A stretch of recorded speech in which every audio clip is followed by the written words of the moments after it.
नमस्कार दोस्तों, आज हम लोग इस वीडियो में 12th क्लास के छात्रों के लिए हिंदी के चैप्टर 1 बातचीत का टोटल ऑब्जेक्टिव क्वेश्चन हम लोग कवर करने वाले हैं। और कल से हम लोग फाइनली केमिस्ट्री, फिजिक्स और मैथ भी पढ़ना स्टार्ट कर देंगे। आपका टाइमिंग रहेगा 8:15, ठीक है। शाम के समय में आप लोग अच्छे से पढ़िएगा, ठीक है। 12th का भी क्लास आप लोगों का स्टार्ट हो गया, ठीक है। तो सब लोग अच्छे से याद करना, ये जो आपका चैप्टर है बातचीत, इसमें से बहुत ज़्यादा ऑब्जेक्टिव क्वेश्चन पूछे जाते हैं आपके एग्जाम में, ठीक है। तो देखो, आप लोगों का पहला क्वेश्चन है कि बातचीत शीर्षक निबंध के निबंधकार का नाम बताए, ठीक है। यानी कि जो आपका बातचीत पार्ट है वो एक प्रकार का निबंध है, कहानी नहीं है, निबंध है। क्योंकि ऑलरेडी यहाँ पर क्वेश्चन में भी कह दिया है कि जो बातचीत आपका शीर्षक है उस निबंध के निबंधकार का आपको नाम बताना है। तो बालकृष्ण भट्ट हो जाएंगे, ऑप्शन नंबर ए होगा बालकृष्ण भट्ट, ठीक है। आंसर हो जाएगा Balkrishna Bhatt, option number A हो जाएगा बच्चों। अगला क्वेश्चन देखो, अगला आप लोगों का क्वेश्चन है कि बालकृष्ण भट्ट का जन्म कब हुआ था। देखो, बालकृष्ण भट्ट जी का जो जन्म हुआ था वो हुआ था 23 जून 1844 ईस्वी में। कब हुआ था?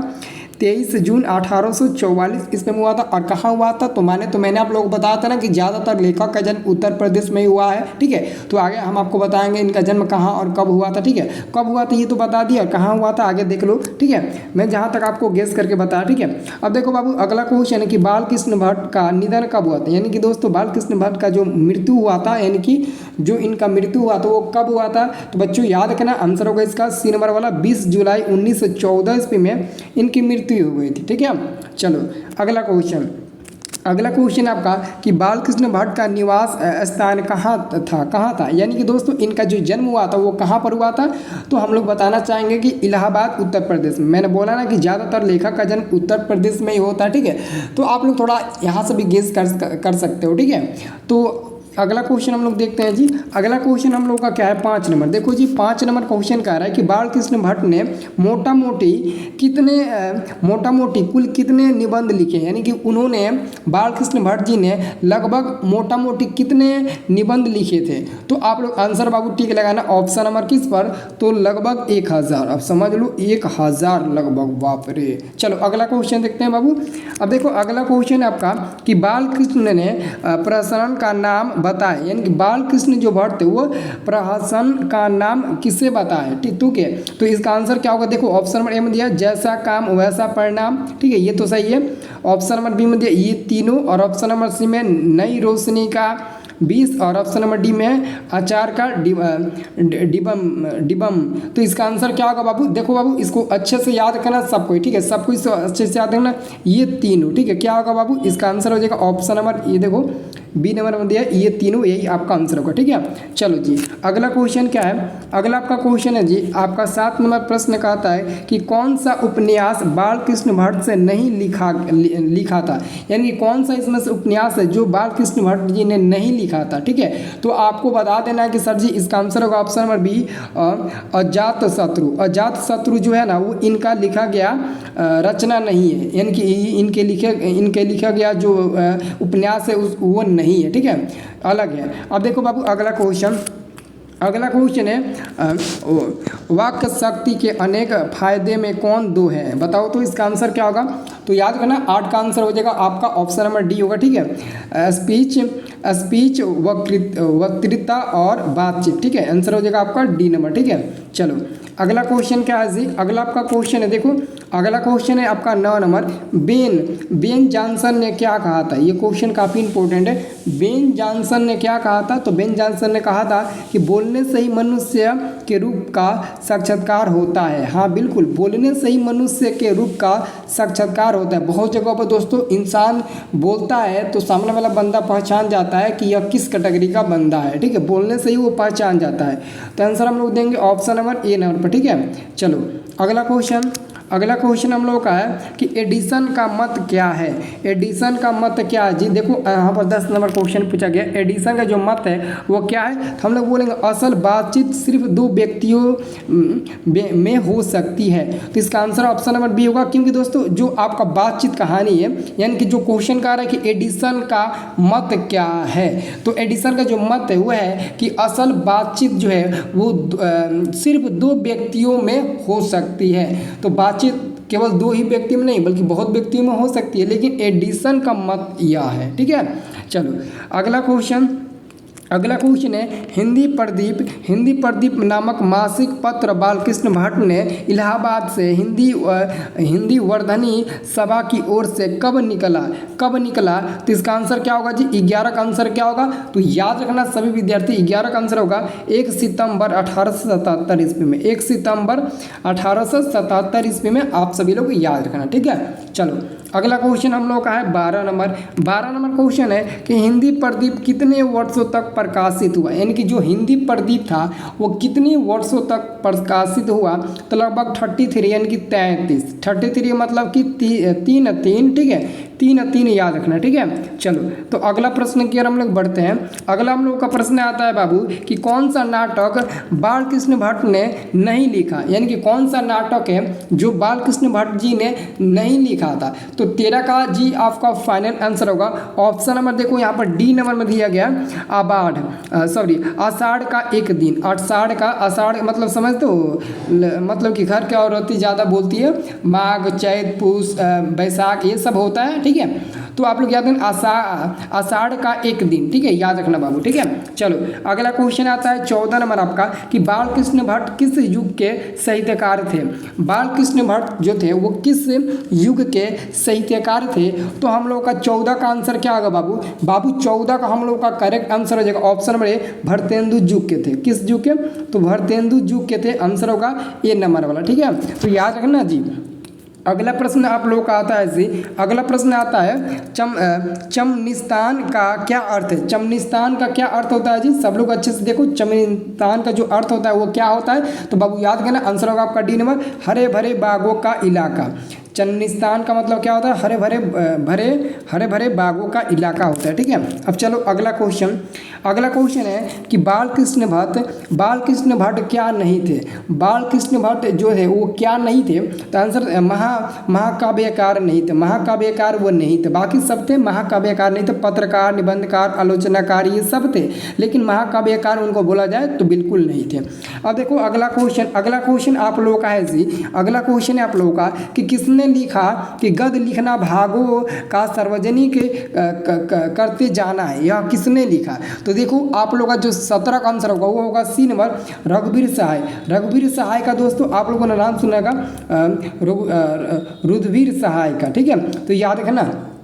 और देखो अगला क्वेश्चन आपका है कि बालकृष्ण भट्ट के समय के कौन साथी साहित्यकार थे, यानी कि दोस्तों बालकृष्ण के समय के कौन से उनके साथी थे, उनके दोस्त थे जो साहित्यकार थे। तो आप लोग याद रखना बाबू, आप लोग याद रखना 18 का आंसर हो जाएगा डी नंबर, उपयुक्त सभी। ये सभी थे, ठीक है, सभी ठीक है। जैसे प्रेमधन, प्रताप नारायण मिश्र, भरतेंदु हरिश्चंद्र, राधाचरण गोस्वामी, ये सब लोग थे उनके साथ ही उस समय के, ठीक है, साहित्यकार थे, ठीक है। अब चलो अगला क्वेश्चन की बात करें तो आचार्य रामचंद्र शुक्ला ने बालकृष्ण भट्ट की तुलना किन अंग्रेजी साहित्य के लेखकों से की है। तो बाबू 19 का हम लोग आंसर देंगे ऑप्शन नंबर ए, एडिसन और स्टील। बाबू आंसर देंगे एडिसन और स्टील। ऑप्शन नंबर ए को हम लोग बिल्कुल करेक्ट आंसर टिक लगाएंगे। अब देखो बाबू अगला क्वेश्चन आपका है कि बालकृष्ण भट्ट किस काल के रचनाकार यानी कि जो बालकृष्ण भट्ट है वो हमारे किस काल के रचनाकार है। तो यहाँ पर ऑप्शन दिया, आदि काल दिया है, भक्ति काल, रीति काल, आधुनिक काल। तो हम लोग जानते हैं किस पर आंसर टिक लगाएंगे, हम लोग टिक लगाएंगे ऑप्शन नंबर डी, आधुनिक काल। ऑप्शन नंबर डी आधुनिक काल हो जाएगा, ठीक है। चलो बाबू अगला क्वेश्चन है आप लोगों का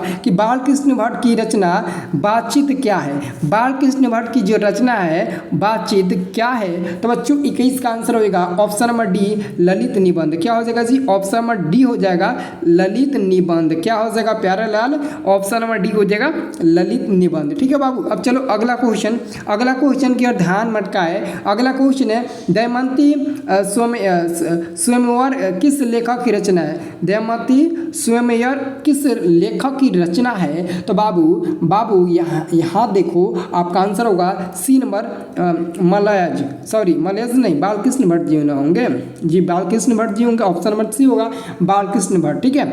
अब चलो अगला अगला क्वेश्चन है आप लोगों का कि बातचीत के माध्यम से बालकृष्ण भट्ट क्या बतलाना चाहते हैं। बातचीत के माध्यम से, ये जो बातचीत है इसके माध्यम से बालकृष्ण भट्ट जी ने क्या बताना चाहते हैं, तो आप लोगों का राइट आंसर होगा ऑप्शन नंबर ए, बातचीत की शैली। बातचीत की शैली बताना चाहते हैं बाबू, ठीक है। चलो अगला क्वेश्चन देखो बाबू, अगला क्वेश्चन है रोबिन्सन क्रूसो ने 16 वर्ष के उपरांत किसके मुख के एक बात सुनी, किसके मुख के एक बात सुनी थी, तो बाबू प्रिय, आंसर होगा फ्राइडे, ठीक है। चलो बाबू फ्राइडे आंसर आप लोग याद रखना, ठीक है। चलो बाबू अगला क्वेश्चन क्या है, वाक शक्ति, ठीक है, वाक्य शक्ति यहाँ पर होना चाहिए, वाक्य शक्ति होना चाहिए, ठीक है। वाक्य शक्ति, वाक्य नहीं, वाक शकीत, ठीक है।